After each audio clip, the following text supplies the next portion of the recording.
Get your dirty hands off that piano right now. The scream echoed through the empty concert hall like a gunshot. Maria Wellington, the richest girl at the prestigious Royal Music Academy, stood in the doorway with pure rage burning in her eyes. Her designer dress cost more than most people made in a month, and her perfectly styled blonde hair caught the moonlight streaming through the tall windows. How dare you touch something so expensive? Do you know what that piano costs? More than you'll ever see in your pathetic life. Before you watch complete story, comment down your country name, I would love to hear.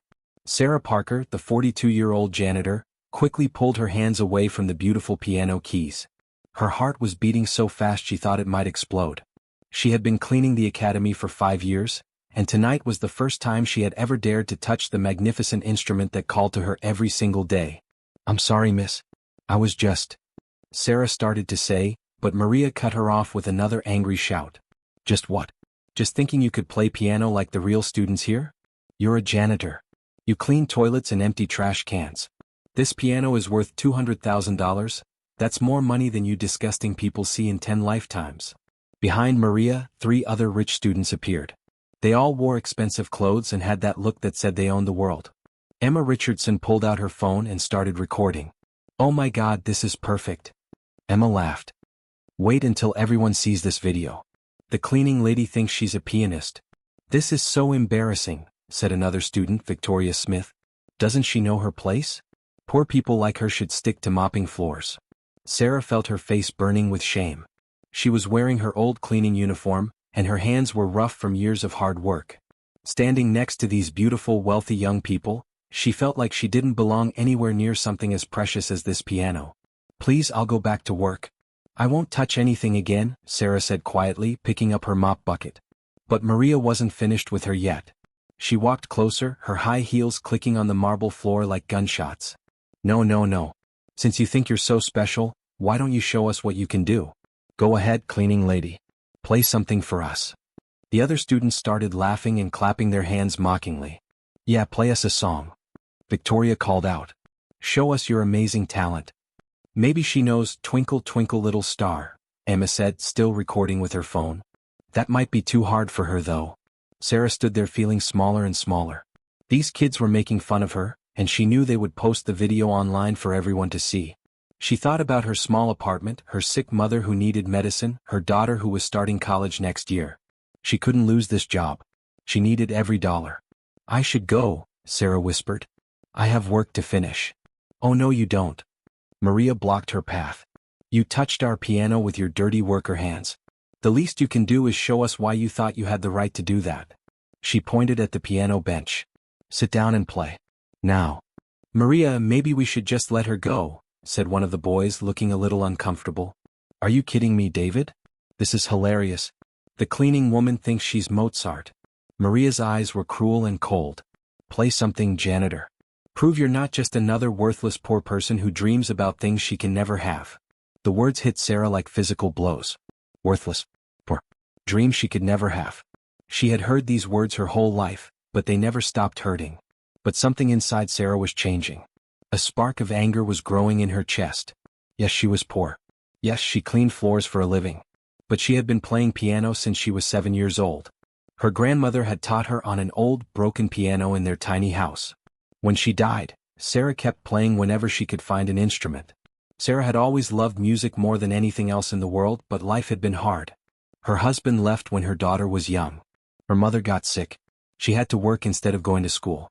But the music never left her heart. It lived there waiting. "You want me to play?" Sarah asked, and her voice was different now. Stronger. "Yes, please. Entertain us, cleaning lady." Maria clapped her hands like she was talking to a pet. Sarah looked at the piano. It was the most beautiful instrument she had ever seen. For 5 years she had dreamed about touching those keys. Every night when she cleaned this room, she imagined what it would sound like. Slowly, Sarah walked to the piano bench and sat down. Her hands were shaking, but not from fear anymore. They were shaking from excitement. "This should be good," Emma whispered, holding her phone higher to get a better video. Sarah placed her rough, working hands on the smooth white keys. For a moment she just sat there, feeling the cool touch of the ivory beneath her fingers. Then she began to play. The first notes of Chopin's Ballade No. 1 filled the concert hall, soft and gentle like a whisper. Sarah had learned this piece by listening to it over and over on an old radio while she worked night shifts at a factory years ago. Maria's mocking smile started to fade. The music was beautiful. Sarah closed her eyes and let the melody flow through her. Her fingers found every note perfectly, even though she hadn't played in months. The music told a story of sadness and hope, of dreams that refused to die even when the world tried to kill them. The students stopped laughing. Emma's phone slowly lowered as she forgot she was recording. Even Maria stood completely still, her mouth slightly open in shock. Sarah played with her whole heart. Every year of struggle, every day of being ignored and looked down on, every night of falling asleep to classical music on her small radio, all of it poured out through her fingers and into the piano. The music grew stronger and more powerful. Sarah's body swayed with the rhythm and her face showed pure joy. This was who she really was. Not just a janitor. Not just a poor woman. She was a musician. She was an artist. As the piece reached its most difficult section, Sarah's hands flew across the keys with incredible skill. The melody twisted and turned, rose and fell, like it was painting pictures in the air. Victoria grabbed Maria's arm. "Oh my God," she whispered. She's really good." "This is impossible," Maria said, but her voice was weak now. The music filled every corner of the great hall. It was so beautiful that it made some of the students want to cry. This wasn't just someone playing notes. This was pure emotion turned into sound. Sarah played the final dramatic section with power that made the piano sing like an angel. Her years of hidden practice, her natural talent, and her deep love for music all came together in those moments. When the last note faded into silence, nobody moved. The concert hall was so quiet you could hear hearts beating. Then from the back of the room came the sound of slow clapping. Everyone turned to see Dr. Elizabeth Morgan, the Academy's director, walking toward them. Behind her was a man in an expensive suit that none of the students recognized. "Magnificent," Dr. Morgan said, her eyes shining with amazement. "Absolutely magnificent." Maria's face went white. "Dr. Morgan. She was touching the piano without permission. Dr. Morgan held up her hand for silence. She walked straight to Sarah, who was still sitting at the piano bench, looking confused and scared. "Miss Parker, isn't it?" Dr. Morgan asked kindly. "You've been our custodian for 5 years." Sarah nodded, unable to speak. "Where did you learn to play like that?" Sarah found her voice, though it was shaky. "My grandmother taught me when I was little. I've been playing whenever I could since then. But I never had money for real lessons or anything." The man in the suit stepped forward. "I'm Robert Harrison from the International Music Foundation. I was here meeting with Dr. Morgan when we heard the most incredible piano playing coming from this room." He looked at Sarah with respect. "That was one of the most moving performances I've heard in 20 years of working in this business."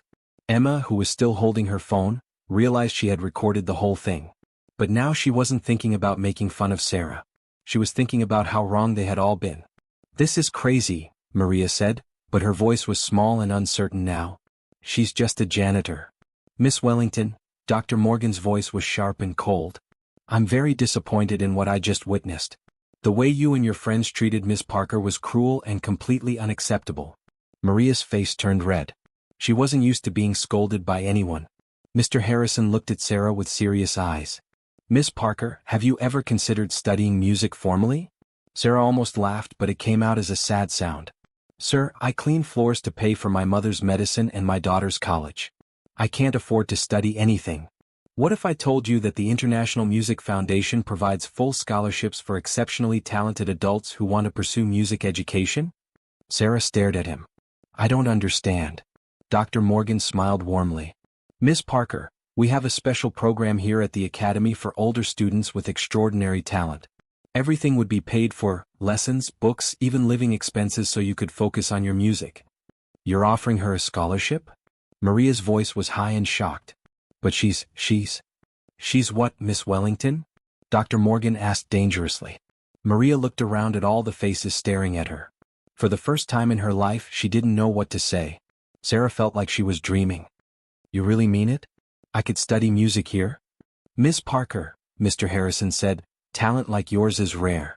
It would be a crime to waste it cleaning floors when you could be sharing your gift with the world." David, one of the students who had been quieter than the others, spoke up. "That was the most amazing thing I've ever heard. I've been taking lessons since I was 4 years old, and I could never play like that." Victoria nodded, looking ashamed. She made me feel things with her music. Real things. I never felt that way listening to anyone else play. Even Emma was nodding. I want to delete this video and pretend tonight never happened. I'm so sorry, Miss Parker. Sarah looked at all their faces. These kids who had been making fun of her just minutes ago were now looking at her with respect and admiration. It was almost too much to believe. But Maria wasn't giving up. This is ridiculous. My father donated millions of dollars to this academy. You can't just give scholarships to random janitors. Dr. Morgan's expression became very serious. Miss Wellington, your father's donations are appreciated, but they don't give you the right to be cruel to other people. What you did tonight was bullying, and it will not be tolerated. She turned to Sarah with a kind smile. Miss Parker, the choice is yours. You can continue working here as our custodian, which we would completely understand. Or you can take a chance on yourself and see how far your talent can take you. Sarah thought about her grandmother, who had died when she was 15. She had always told her that music was a gift from God, and that gifts were meant to be shared, not hidden. She thought about her daughter, who was working 2 jobs to help pay for college because she couldn't afford to help her more. She thought about all the nights she had listened to classical music and dreamed about playing on a stage somewhere, making people feel the way music made her feel. I want to try, Sarah said quietly. I want to study music. Mr. Harrison smiled broadly. Then welcome to your new life, Miss Parker. Dr. Morgan clapped her hands together. Wonderful. We'll start the paperwork tomorrow. Miss Parker, I have a feeling you're going to surprise a lot of people. She already has, David said, and the other students nodded in agreement. Even Maria was quiet now, watching Sarah with a strange expression on her face. Maybe for the first time in her life, she was realizing that money and fancy clothes didn't make someone better than other people. As the group began to leave the concert hall, Sarah stayed behind for a moment. She touched the piano keys one more time, but gently, like she was saying thank you. In a few months, she wouldn't be sneaking into this room at night. She would be here as a student, learning and growing and sharing her music with anyone who wanted to listen. Sometimes the most beautiful things come from the most unexpected places. And sometimes when people try to keep you down, the best thing you can do is show them exactly who you really are. Sarah Parker had been invisible for most of her life. But her music made her shine brighter than any spotlight ever could. 6 months later, Sarah gave her first official concert at the Royal Music Academy. The audience was packed with music lovers, critics, and students. In the front row sat her daughter, crying with pride. Her mother, feeling much better thanks to the new insurance her scholarship provided, beamed at her daughter. When Sarah finished playing, the audience gave her a standing ovation that lasted for 5 full minutes. Even Maria Wellington, who was in her final year at the academy, stood and clapped with tears in her eyes. After the concert, she approached Sarah backstage. Miss Parker, she said quietly, I owe you an apology. What I did that night was wrong. You taught me something important about not judging people. Sarah smiled kindly. We all make mistakes, Maria. The important thing is that we learn from them. Maria nodded. Your music is beautiful. Thank you for not giving up on your dream. As Sarah walked home that night, she thought about how one moment of courage had changed everything. She had been scared to touch that piano, but she did it anyway. And because she did, her whole life was different now. The janitor who was told she could never afford to touch something beautiful had become the musician who brought beauty to everyone around her. Sometimes dreams don't die even when people try to kill them.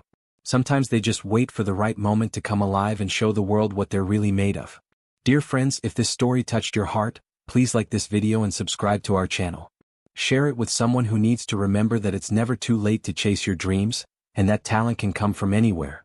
Let us know in the comments where you're watching from, and tell us about a time when someone believed in you when others didn't. Remember, your background doesn't determine your future. Your passion and dedication do. Keep believing in yourself because you never know who might be watching and ready to help you shine.